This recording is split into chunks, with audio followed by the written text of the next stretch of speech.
Now let's talk about something else that I think Microsoft has done a good job at this year, which is the kind of broader entertainment landscape. You mean making money? Well, making money, but also providing, services to people. I mean, not everything is paid.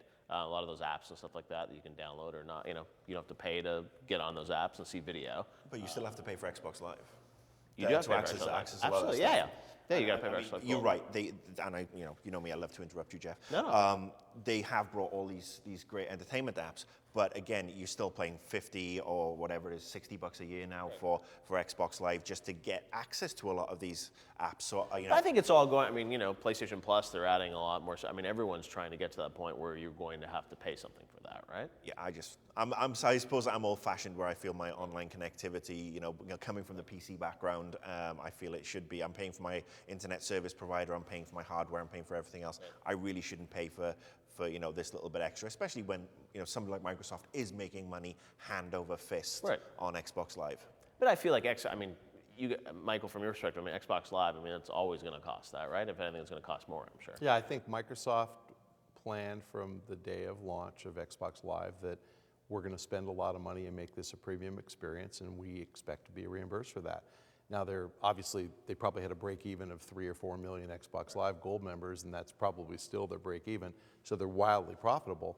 Sony was losing money on the first 3 million, and they continue to lose money on online. So Microsoft can fund making it even better.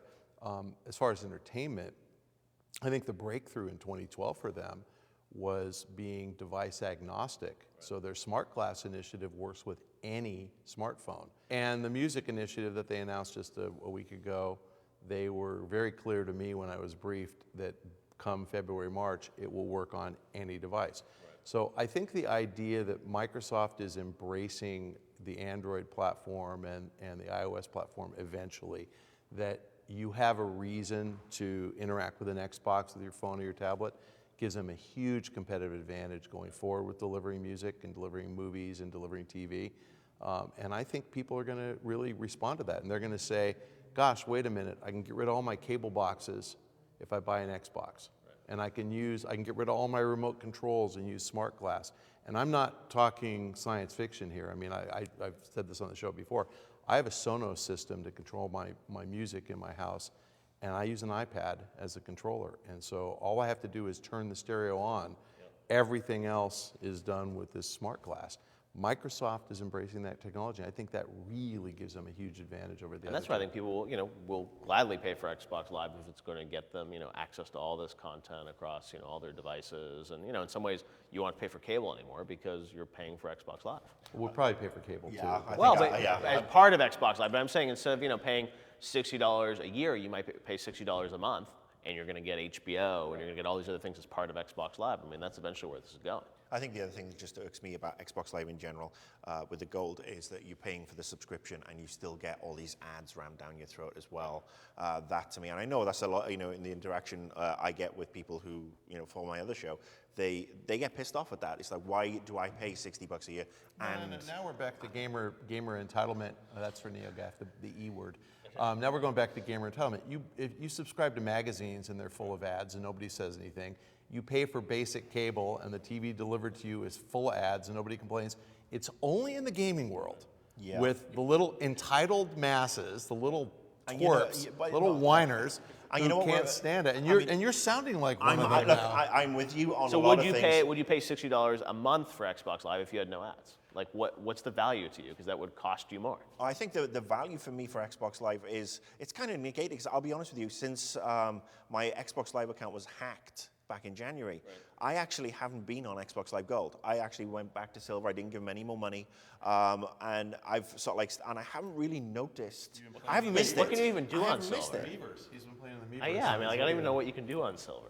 Not a lot. You can download your updates and stuff like that. And I think I'm slightly different because I'm not one who will go on Call of Duty to get owned by a 12-year-old. I have a TV that has Netflix built into it. So I think, yes, I can understand where you're coming from with, the TVs and the boxes. One box will look after all. But I know there's a lot of people out there who do feel a little bit, butthurt by what Microsoft do with charging for the service. And then you get, yes, all these apps free, but how many of the apps they actually use? And you know, it is the same as cable, but I mean, it is a different generation now who are perhaps used to, you know, having a little more for free. And I think multiplayer gaming, you know, unless you're playing an MMO and you're getting exclusive content every month, multiplayer gaming should be free. I don't actually get annoyed by the ads, but then again, I don't go to the Xbox dashboard.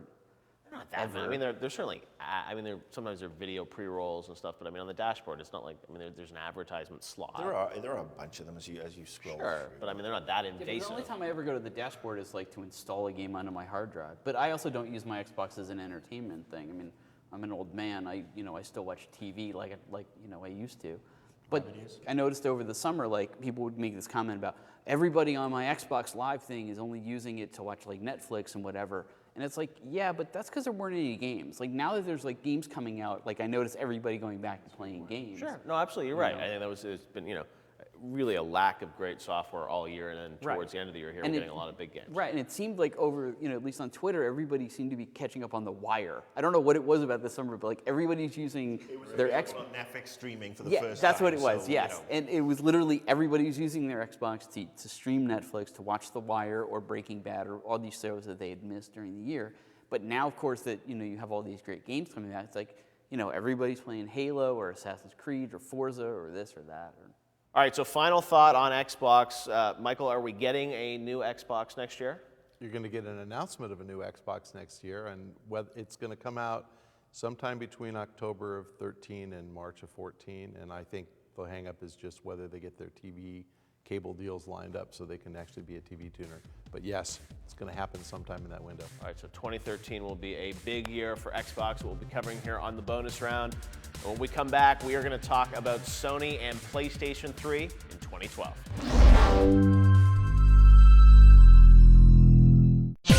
See this and other GT shows and game reviews on the GT Originals iOS app, available now on the App Store.